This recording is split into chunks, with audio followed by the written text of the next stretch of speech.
Our first conversation with Robert and Hannah Tisserand, hosted by Fabian Hans, is now on air. Welcome to On Air. Today is actually our first episode, and we have the honor to start with some big references for us, I would say, with Robert and Hannah Tisserand, the architects of Aromapsychology itself. Hannah is the COO of Tisserand Institute, and Robert has over 40 years of experience in aromatherapy. He also including creating functional fragrances. He wrote several books, scientific papers, and they call him one of the world's most leading expert in aromaspsychology. Yeah, welcome, Hannah and Robert. We are really happy to have you here on this episode today. What a pleasure for us. Thank you. Thank you for inviting us. Yeah. And we're honored to be your first guests. Yeah, thank you. It's a great kickoff for us. You basically developed the aromapsychology as a discipline. Let's say for someone hearing the term in the first time, what is it and how does it differ from aromatherapy? Well, I mean, you could say that aromatpsychology is one of the several aspects of aromatherapy, because aromatherapy does encompass different approaches, whether it's medicinal or cosmetic, or in this case, psychological. But the idea that we could scientifically use aromas for psychological health really began in Italy just about 100 years ago. So, the concept isn't new, just as the use of essential oils isn't new, but the word aromatherapy is new. We finally found a name to give the use of essential oils therapeutically. And I think one reason that aromaspsychology hasn't been thought of much or talked about much is because it didn't have a name. And you gave it a name. But it's about using aromas, particularly essential oils, for psychological well-being. It's that simple. I have a background in psychology, and background in psychology and marketing. They use it in marketing, of course. They use it in hotels. I also know that they use it for burnout prevention, for self-regulation, because it's a well-known method for burnout prevention to regulate yourself with scents. What is aromatherapy then, the bigger picture? As far as I understood, you also have different fields in aromatherapy, right? Well, aromatherapy is the use of essential oils, and perhaps similar natural extracts, aromatic extracts, for health and well-being. You have already so much experience. I read more than 40 years. Do you still remember the moment when it all started for you? And what made it tick for you? What was the moment that you said, hey, this is the direction that you're going to, or have you seen it that is going to be that's big of a way that you have went? Okay. Well, I guess there were a couple of moments. So when I was a young teenager, I heard my mother talking to a friend about aromatherapy, and I said, "What's aromatherapy?" So that was my initial. I don't remember what the answer was, but that was my initial thought of, "Wait a minute, what is this?" Yeah. And I might have been 12 or 13 years old, and then I do remember a date, which is May 1967. I don't know what the day was, but my mother had gone from London to Paris to hear a talk by Dr. Jean Valnet on the medicinal use of essential oils, and she came back with a copy of his book, which was in French, not English. My mother didn't read French, and I did read French, so I very quickly appropriated that book. That really introduced me to what aromatherapy is all about. And what was it that made you stick, basically? What was the motivation behind it? That you said, hey, this is beneficial, or? I was Well, a couple of things, I guess. One, I found it totally fascinating that there were these things, essential oils, that could be extracted in an almost alchemical way from plants, and also that really very few people in England seem to even know what it have heard of this, And I thought, well, I have a mission. This was a conscious thought, at the time I thought my mission was to introduce every household in Britain to aromatherapy. Okay. That was my mission. Yeah, that's a great mission, actually, because I feel like it's totally underestimated. That's what we experience so far. I mean, my wife also is certified by your institute, actually, and that also brought me, actually, or enlightened me, I would say, because I'm living in this fast-paced world, performing, delivering, marketing, numbers everywhere. But I never thought about aromatherapy or psychology to actually use it in my everyday life because I was not aware of it, basically. And then when I heard it of the first time, I was like, this doesn't work. I was like full with negative thoughts behind it till I actually experienced it, that it really works. That we had some citrus oil and I used it for working to increase my focus and all that, and it really helps me now. I basically cannot sleep without it. It's my daily routine. It changed my life, I would say. It's a really great way to deal with stress. Yeah, and on that way, I also read some studies that it's actually not just the one oils. It's basically that the synergies of blends are really important, and they are outperforming single oils for the cognitive enhancement. Yeah. So, Robert, let's say you moved from sense for relaxation to intentional modulation of specific neural states. Yeah, because that's also what I basically do now every day at work. What changed nowadays how practitioners actually approach the working with essential oils? What changed? Yeah. I don't know what changed. I mean, what changed for me? Well, just to go back a bit, I coined the term psychoaromatherapy in the mid 1980s. Yeah. And I gave a presentation at a 5-day conference called The Psychology of Perfumery, elaborating on the idea that essential oils could, modulate mood and so on. I never liked the word aromapsychology. And so more recently, when Hannah, you mean psychoaromatherapy? You didn't like that word. You didn't like psychoaromatherapy. Sorry, yes, I'm getting confused with my words. Thank you, Hannah. I didn't like the word. I never really liked the word psychoaromatherapy. So when we more recently decided to do a training course, I just felt this was a better term. I liked it better. Maybe it doesn't make much difference really. But that's the story of, the terminology. Yeah. And one of the reasons I wanted to do a training course was just because this has always been one of my favorite aspects of aromatherapy, and I'd never done a training course.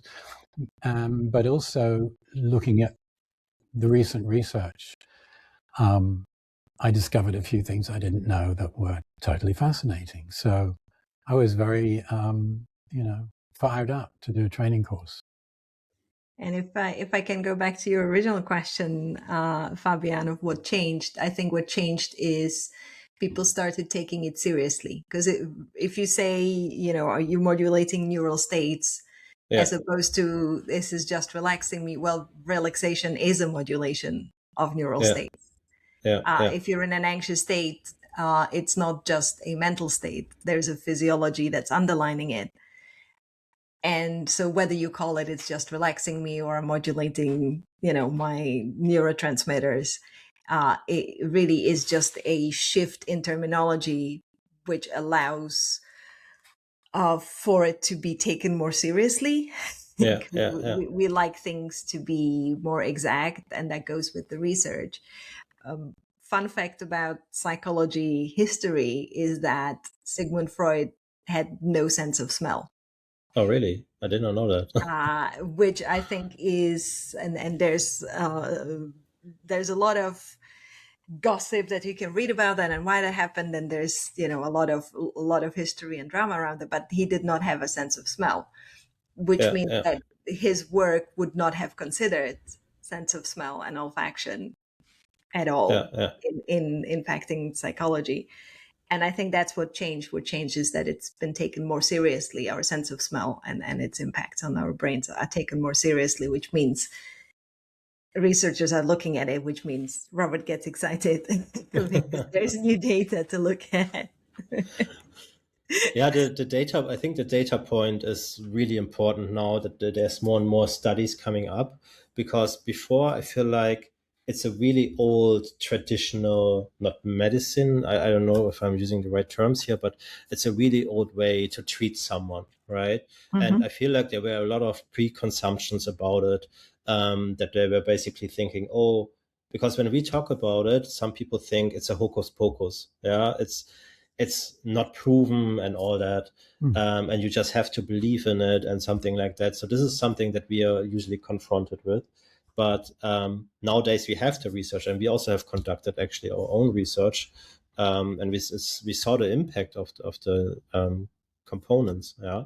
So I would like to ask you, since you probably have the best overview of scientific research at all, overall, what is actually proven, or what does the science actually show right now about aromatic compounds and how they influence emotions, cognition, and the mental states? But what's this proven right now?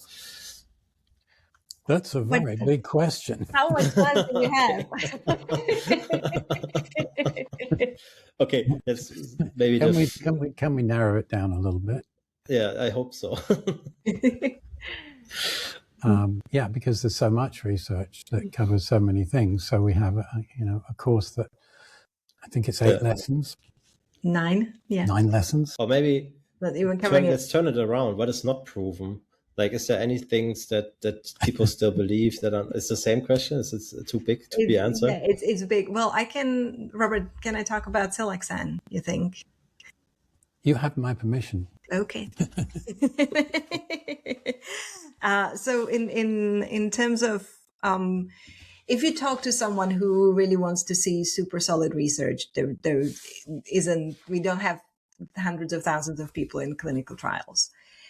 That said, one area that is fairly well researched and has not just clinical studies, but meta-analyses and systematic reviews showing good results is using lavender essential oil in capsules for anxiety. Okay. So I don't know, and maybe we can have a discussion whether that counts as aromatherapy, because you're not technically using the aroma of lavender, you are ingesting capsules. But it is still lavender essential oil, and studies are consistently showing that it performs as well as diazepam, better than other conventional anxiolytic drugs. And it has fewer side effects. It's more tolerable. The most common side effect of ingesting lavender capsules is that you burp lavender. Okay. The technical term is eructation. So that one is fairly solid in terms of, you can bring people clinical studies, you can bring people meta-analyses, research reviews showing, okay, lavender essential oil in capsules is fairly well researched for moderate to anxiety, moderate to severe, I think. And now there's some research emerging for depression. So that is something that is, I would say, that's the most solid data we have. The reason this is the most solid data we have is partly because it's a specific dose given in a specific way. With inhalation, which is the most common mode of use for aromapsychology or for psychological effects, it's hard to measure So whatever evidence we have is going to be a little more heterogeneous. Yeah. But for the capsules, because it's 80 milligrams twice a day, it's easy to measure in a way that science likes. But Hannah, you say it's hard to measure, but what hard to measure what? You mean the dose? Well, it's hard to standardize the dose. Not Right. just hard to measure; it's hard to standardize the dose. Exposure. Yeah. Okay. Yeah. Okay. I don't think anyone's tried to do that even. Yeah.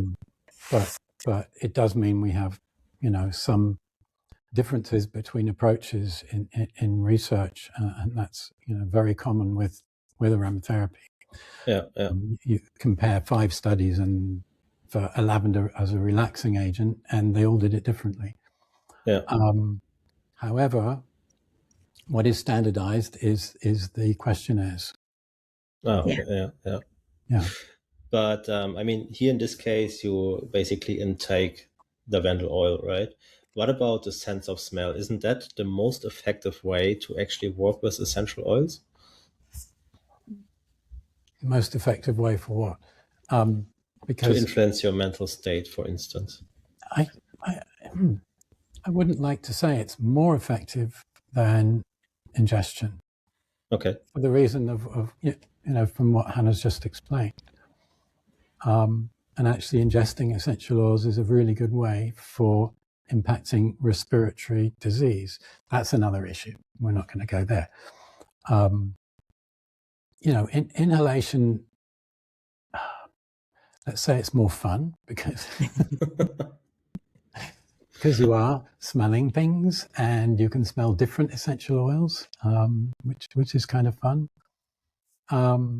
And it's engaging. The person is engaged in what's happening, which is really important, in a therapeutic context. So while lavender capsules are pretty much a magic bullet medicine, okay, you have anxiety, take this. Yeah. It's not a holistic approach. It's not an individual approach, really. And you can get that, obviously, with inhalation. Yeah, okay. And inhalation is also extremely portable. So you can, you can take it wherever you are, in your car, on the go, in your bag. Like that's, there's no limitation to that. It's also relatively safe as far as using essential oils go. So there's other benefits to inhalation. And I think that, Robert says that, in face of research, we do not have enough research to compare the efficacy. Oh, okay. No one has done a comparison of, a group of people who are inhaling lavender oil to a group of people who are taking the lavender capsules. Unfortunately, actually, that has been done. Not enough for a review. It was a review. Yeah, and the review said that they didn't find any studies that would fit in their inclusion criteria. Robert. Oh, okay, that's a different review. Okay, we're having a debate right now. But and inhalation is the quickest way to impact your mental state. I don't think Robert would disagree with that. Oh yeah. Oh, it's pretty much instant, of course. Yeah. What I find really interesting is the memory, the scent memory that, we all know this, right? That we have this one childhood memory, like the scent of rain, for instance. Yeah. We, for instance, use it for our children when they're studying, that they're using essential oils so they can recall the learned material during the exams, for instance, when they're using the essential oils. And that works really well for them, actually. And I have read there's also a study that scents actually affected the neurological conditions like Parkinson and Alzheimer's, for instance, right? Have you heard of that? Or probably, right? Yeah. So I'm just putting together a course on neurological disease and essential. Oh, okay. But can I just go back to the memory and exam thing that you said? Of course. Because there's a new wrinkle on that, a new aspect. So we know from studies in schools, both in Germany and Argentina, that again, I'm going to need to explain how this works. So you have real students, teenagers in school studying real subjects. But you divide a class into two groups. So they're in two different classrooms. So they're given the same lesson, but one group is smelling an essential oil and the other group is not. The same night, that's important, the same night, when the children who are smelling the essential oil go to sleep, during their sleep, lavender oil is diffused. Okay. What this does is while you're in slow wave sleep and the brain is deciding what to remember and what not to remember, not just slow wave sleep, but it's primarily that, the lavender prompts the brain, remember things associated with this odor. And it really does work. It works dramatically well. So then when there's a test, there's one group of students who do much better than the other group. I've simplified the research a little bit, but I think you get the idea. Yeah, but they're not smelling it while they're studying. They're smelling it afterwards at nighttime, and even that increases both. the. It needs to be both. Okay. Yeah. So if you take the group, or when you take the group that didn't smell lavender oil, and they have lavender oil diffused at night, it doesn't do anything. Oh, really?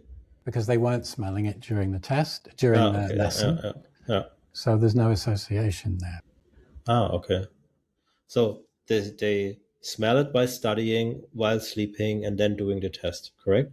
Pretty much. Okay.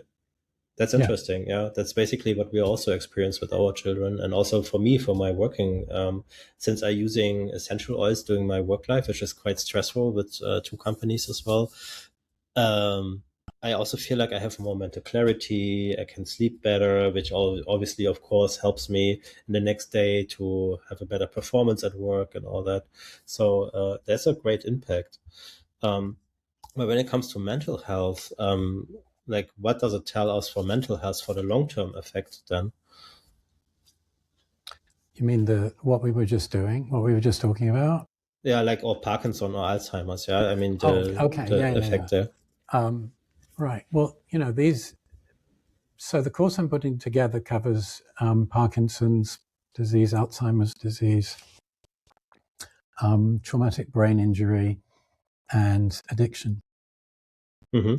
And in all of these cases, conventional approaches are not very successful. I'm not saying they can't do anything. That wouldn't be true at all. But the management of all these diseases is challenging. The difficulty, you can almost guess what's coming, is we don't have any really good human evidence. Okay, yeah. Actually, that's not true. We do for addiction. But for Alzheimer's and the other neurological diseases, we don't have virtually no clinical evidence. So it's all going to be based on preclinical studies. But those preclinical studies are extremely promising for some conditions. So, for example, in this is not about, this is also about nose to brain. So the course that I'm doing is about, you're going to approach these conditions through inhalation. That's how you're going to do it. Yeah. Which means we're talking about the nose to brain route, which is about the fragrance, the small molecules that you inhale in an essential oil, literally go into your brain from your nose. Not about smell perception. It's not about, what you think the odor is doing. The molecules are going into your brain because they're very small molecules, and there are 3 transport routes through the olfactory epithelium up here. So this has been very well studied. The nose to brain route is an exciting new development in medicine. Okay. And one of the main studies that's being held up as a proof of concept was treating glioblastoma, the main type of brain cancer, with an essential oil constituent, an inhaled essential oil constituent. And that's been so successful. This really caught the interest of everyone in drug development, pretty much. Interesting. So, I mean, we already, I think, said clearly that the sense of smell is totally underestimated. What actually happens if I lose my sense of smell, or if I have a decreasing sense of smell? I think during Corona, a lot of people actually lost that, and I heard that they became depressed, for instance. Do you have any insights on that? I think that's also one of your major topics, right, Hannah? Yeah. That's that's been a subject of interest for me for a very long time, because even before COVID, when it was a very marginal concern, there were still people who lost their sense of smell before COVID, but there weren't quite as many. And so now that's one of the few, or the one good thing that came out of the pandemic was, okay, the research community is now paying attention to our sense of smell, and more people are paying attention to our sense of smell, and to your question, what happens when we lose it. There's several aspects of how it impacts our life. One is, if you lose your sense of smell, you're basically losing your sense of taste as well. Yeah. Because then taste is mostly scent. Which then impacts your food intake, because you lose enjoyment of food. So you either, and this can go two ways, you either don't have any appetite because everything tastes the same, everything is bland, you don't want to eat, or you indulge on things that have interesting textures or are going to be more, sweet and more of that craving. So that's one big impact. The other big impact is sociological, because when you can't smell, you can become anxious about your own hygiene and your own, your own body odor, possibly. So you can become anxious about going into social situations. So you don't.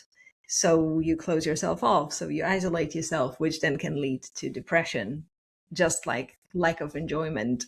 Food can lead to depression. Libido is also impacted. And one of the more practical and direct impacts is the lack of warning signals. Because the evolutionary purpose of our sense of smell is like a primary scanner of our environment. You don't notice it, but you walk into a room and your nose already notices what it smells like, and whether there's anything it needs to alert you to, like smoke or something rotten or anything dangerous. Our nose is like a like a laser. So you lose that, and you lose you can no longer tell if food is safe to consume. You can no longer tell if there's something burning in your house. Very impactful if you have a small child. Then the hygiene aspect comes into play as well, because you can't smell if the nappy needs changing. So you either compulsively change your child. So that's the practical sense. You lose the sort of the warning signs around the world, but you also kind of lose the scanner, which we're usually not very aware of our sense of smell. I was just about to say that you're losing a lot, actually, and you're not aware of that. You take it for granted, and you just don't know what like when I got glasses, for instance, I always thought I see really well. So my dad told me, hey, can you read that street sign there? And I said, no, I can't. And he said, I can read it clearly, and it was the same situation when when I got my glasses, I actually realized what I did not see. Yeah. And it's kind of similar with your sense of smell, for sure. And there are degrees of smell ability. There are people who have very heightened sense of smell. And those have sometimes very tough time living among other humans, because there's a lot of smells that we produce. They're not always nice. Another thing that complicates life is not just the loss of smell, but especially with COVID, one of the complications that happened is so-called parosmia, which is you smell, everything smells the same, but it's a very nasty smell. So everything smells like, I know that people describe it as rotten fish or rotten onions. So just imagine that not only you can't smell all the nice things, or you can't smell if your house is on fire, but now everything that you smell smells disgusting. And that's completely debilitating and definitely leads to depression. Including everything you eat. Including everything we eat. Yeah. But you can train that, right? When you lose it, then you can retrain it, or that's the smell training, the technical smell training, which has been in development for several decades. So the work of a German professor, Dr. Thomas Hamel, and he developed this protocol, which is you take 4 specific odorants and you smell them twice a day for at least 8 weeks. And there should be improvement. The 4 odorants chosen are eucalyptus, rose, lemon, and clove. They try to look at different odorants. If it's going to be different, wasn't really, so they stuck with these 4. I personally think it's not necessary that you use these 4. You can use any sort of distinct 4 odorants for that.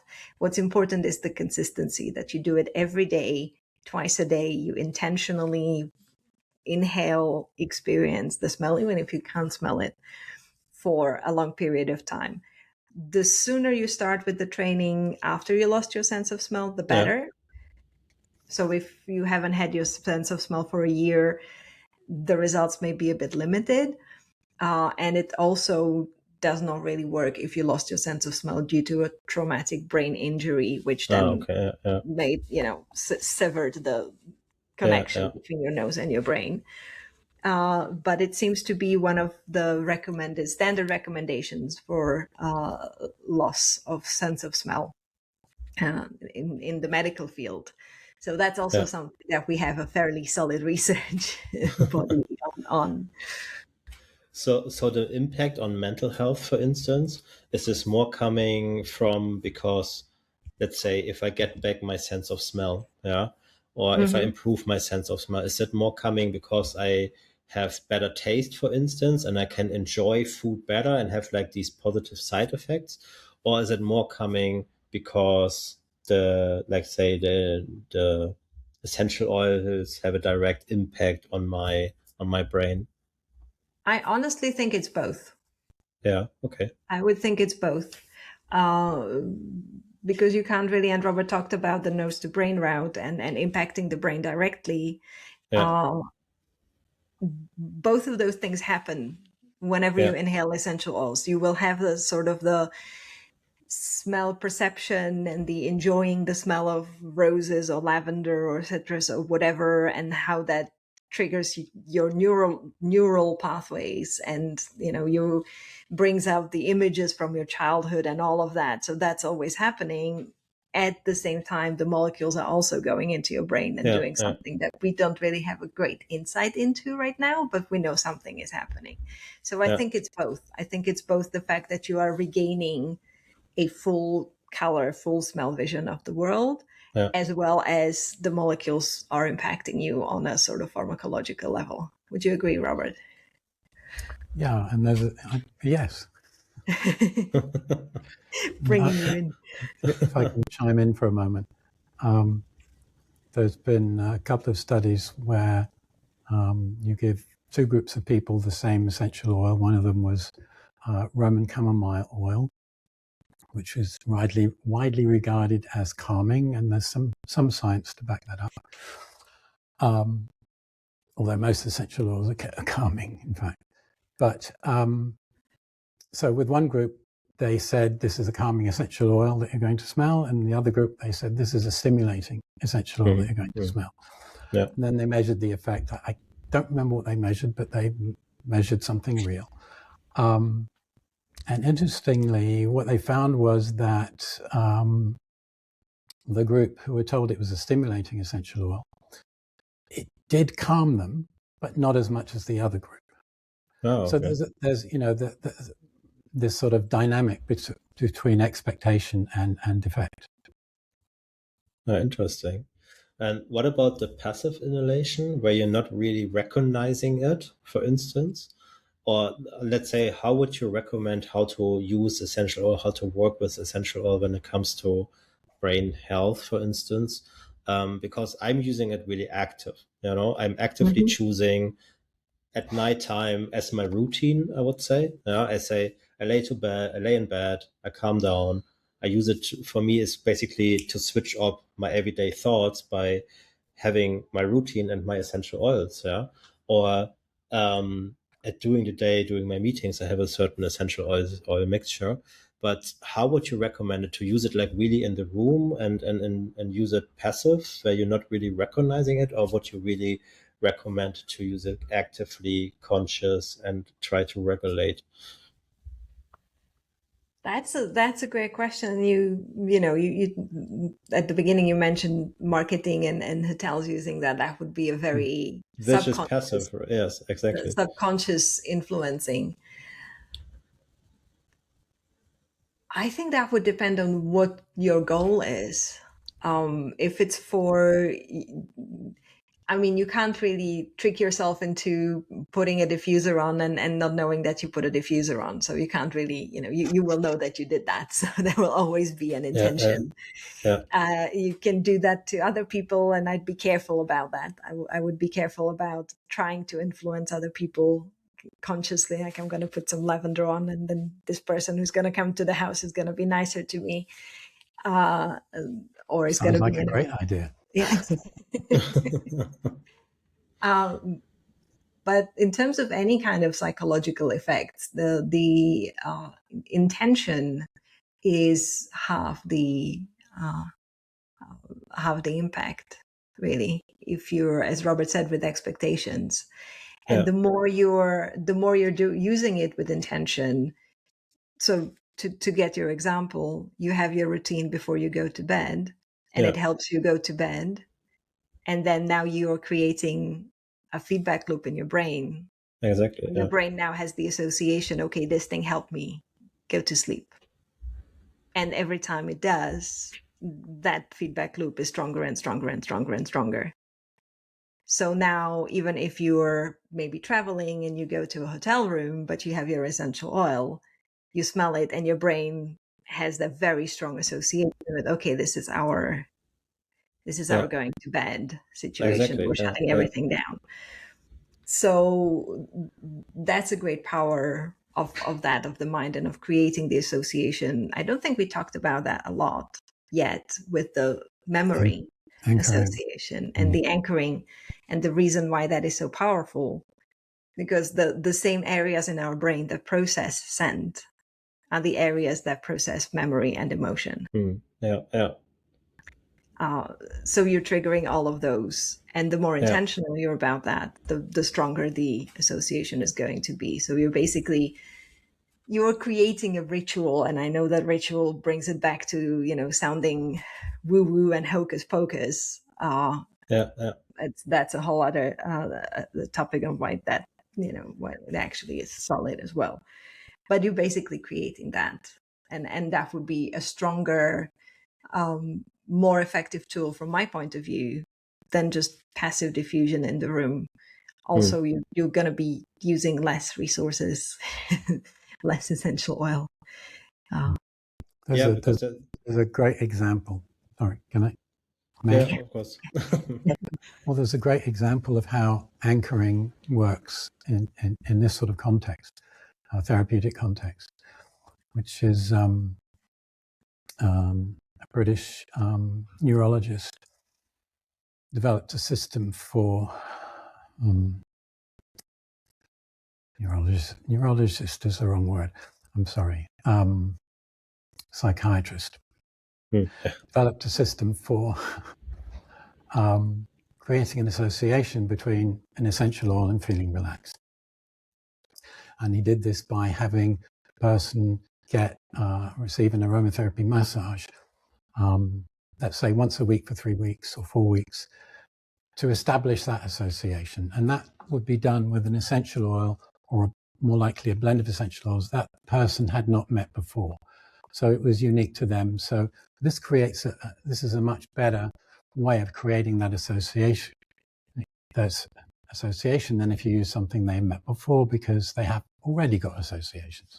Probably, possibly. Yeah. So then he tried this with some of his epilepsy patients, and then after the conditioning phase, he said, "Okay, here's your essential oil. When you feel a seizure coming on, smell the bottle of oil." He had, I think, 44 people in this group. After 2 years, about half of them were still completely seizure-free and no longer needed to smell anything. So that's a very powerful example. Yeah, definitely. Would you say that,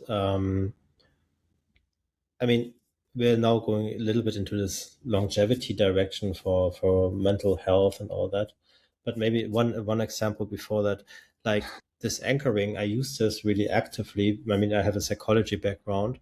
Let's say, for instance, my wife has a nice mixture. I haven't smelled it yet, but then I proactively looking for nice situations that I want to anchor with it. Like here in Spain, we have like beautiful sunsets, right? And I say, okay, I anchor the sunset moments into it. It's like you kind of like literally creating, like imagine you having a camera with only one picture and you can run around and then you look for this one situation where you say, oh, this is the one situation that I want to keep in my scent memory. So I anchor consciously this moment into the scent and then I use it in my everyday life, for instance. I actually also heard of people who, when they go on vacation, that for each vacation they have a different perfume because they want to have the memory for this vacation. Yeah? And I found that really, really a nice way to, for when it comes to the aromapsychology, to anchor the scent and use it at like actively as a memory tool, you know? Yeah, absolutely. I love that. 100%. The only catch is don't do it all the time because you will lose the association. Then it just becomes background. Don't do it. Don't smell something constantly. If you have different mixtures, and you can, that could work. It's more like if you, and I think that that's more for like an actual psychological bigger impact, but to bring up the memory, if you that's not gonna fade away that much. Like, okay, this is my sunset blend. It's always going to be your sunset blend. It is possible that if you smell it too often, then it's going to be, okay, I can't really recall. Okay.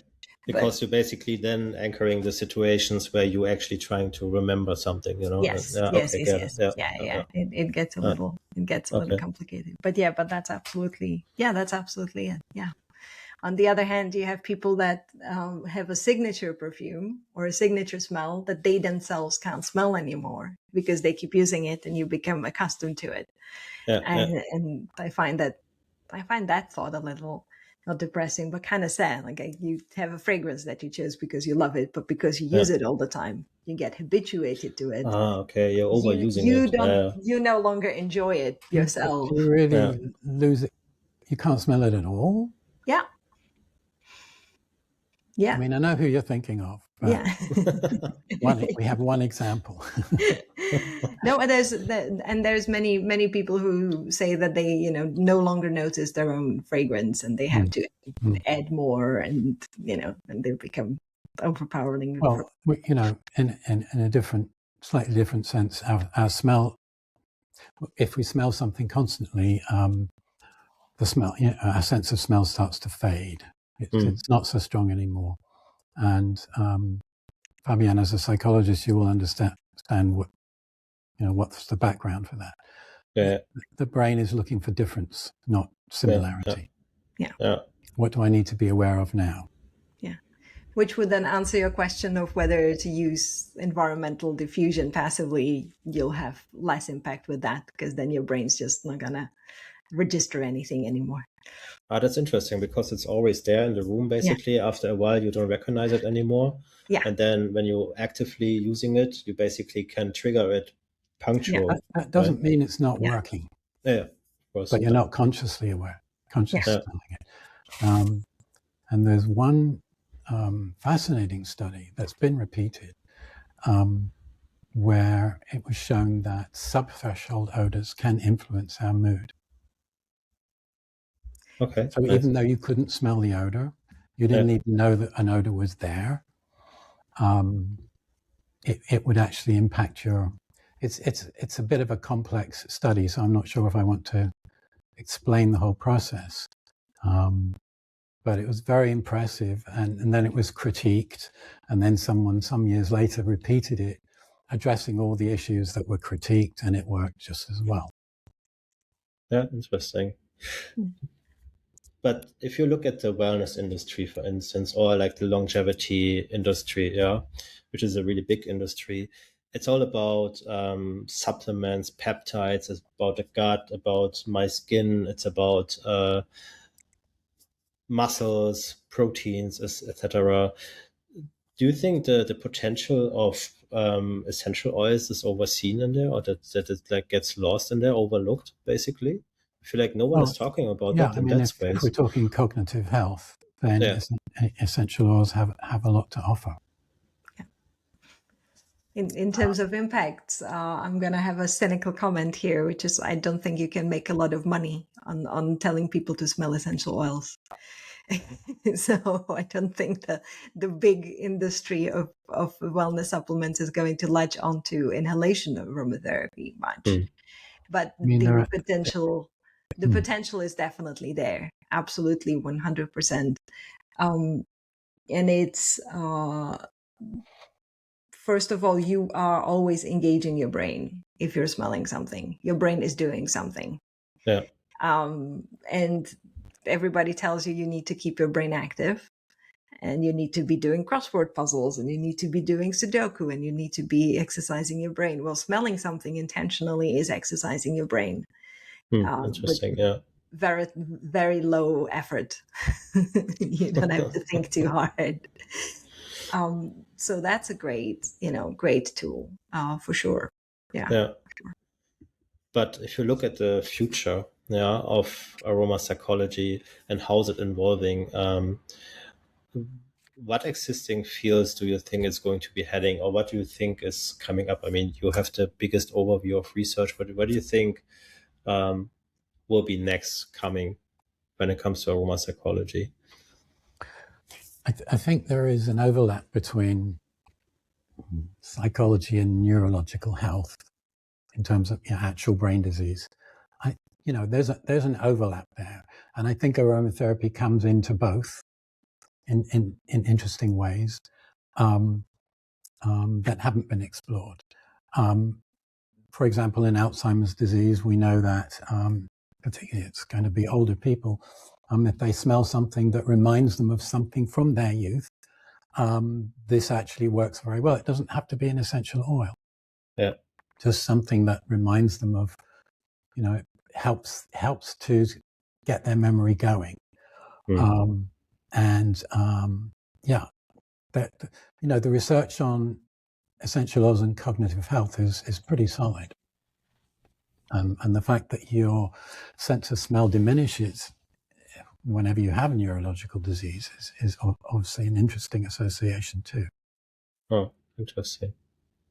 And I think generally with more awareness of our sense of smell and with the mental health crises that are looming globally, I think it's one of the biggest public health crises right now is the levels of depression and anxiety.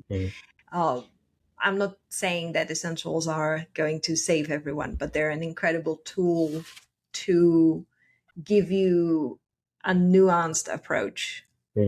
So I don't know if it's the same in Germany, but in many places, Czech Republic, my homeland country, it's usually you can't get a primary care, mental health, mental hygiene sort of situation. It's either nothing, or you see a psychiatrist, or you go to a hospital.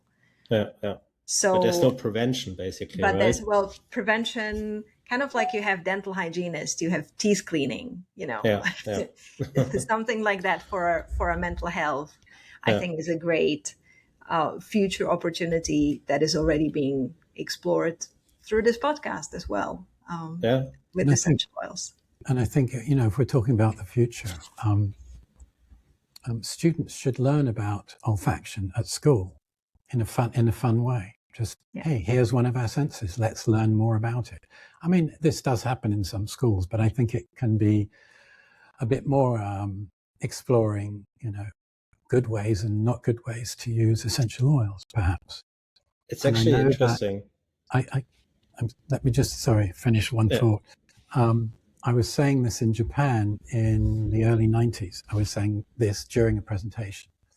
More recently, one of our contacts in Japan told me, because of what you said, Robert, this is now happening in some Japanese schools. Interesting, because my wife, here in Spain, we have like these parents' days, basically, where the parents go to school and they lead one class in school with the children, just to get the interaction with the parents going.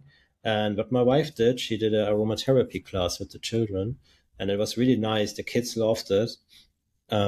Even the teachers afterwards came to it and asked us for the concept, because they said the emotional education behind it is so big. It has such a big impact to help children to actually understand their emotions through scent and help them to pay attention to it, because usually we kind of passive with our emotions as well. They're there and we think we have to like we have a bad day, then it's a bad day, but we cannot really deal with it. Or for instance, this is even worse for children because they have not learned it.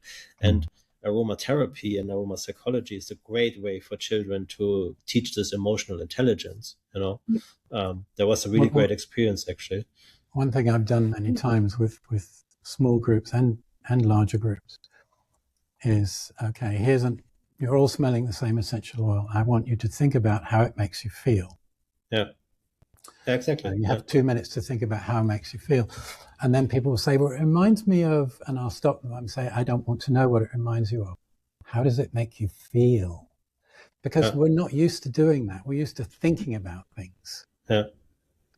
What is this smell? How, does it remind me of something? No. How does it make you feel? And that's a really interesting educational exercise. Yeah, we just did it with colors, basically, instead of saying it, because some emotions you cannot really verbalize. But then does it make you feel red, for instance, and it feels like the association of red with love or anger, and it really helped actually open up the children in class and say, hey, one said, hey, I feel red, and we said, why? And then she actually said she got bullied in class, for instance, and it never would came out if we would have not talked about it, And then what my wife did, she used essential oils, and afterwards everyone felt yellow, happy. Yes, that's great. So, and I think, if it gets quite involved, I think informed consent from the parents is a good thing to have. Yeah, absolutely. Because we've heard about essential oils just being diffused in the classroom, and it wasn't good for some of the kids. Maybe they have asthma or something. Yeah, definitely. So you need to be careful with diffusing for a whole room. Just if you have an individual smelling strip or personal inhaler, this kind of thing, where you just, that's often better than everyone smelling the same thing and you can't take the smell away. Yeah, absolutely. Because also you don't know if the others in the room really like the scent, right? If they have anything with it, if they like it, how's their association with it, and exactly. playing your music in the room, basically. Right? Yeah, that's because as much as we talked about anchoring positive emotions, there can be a pre-existing anchor with a negative emotion, and triggering. Famously, PTSD can get triggered by the smell of barbecue, for example, if you're talking about soldiers. So you need to be there's the other side of the anchoring as well to definitely be mindful of. So screen for that as well. But that's different. That's a different topic. But one thing that smell does, and that helps with the feeling, is it brings you, if you don't go to, okay, well, this reminds me of, and this makes me think of, it brings you to your body instantly. Yeah, It brings definitely. you, it makes you aware of your body when you smell something. Yeah. Which is why it makes you more focused, which is why it makes you able to talk about your emotions better, which is why it makes you more attentive, which is why it may stop an anxiety attack, because you smell something and you're like, okay, what is this? What am I? Your body is aware. Yeah, I also experienced that, that it opened up a whole new world of being self-aware, taking care of my mental health, taking care of my personal life and all that. It was like, it all started with our inhalers, for instance. Yeah, it's just a little, was like a tick, and then it changed a lot of things. Yeah. Cool. Thank you so much. It was really insightful. It was a pleasure to have you. Thank you. Maybe we can repeat this when we have our 100 episodes or something. We can look back. Yeah, thank you so much. It was great to have you. Thank you, Fabian. Thank you so much. It was wonderful talking to you. And say hello Bye-bye. to Shana. I will. Bye-bye. Bye-bye. Hey.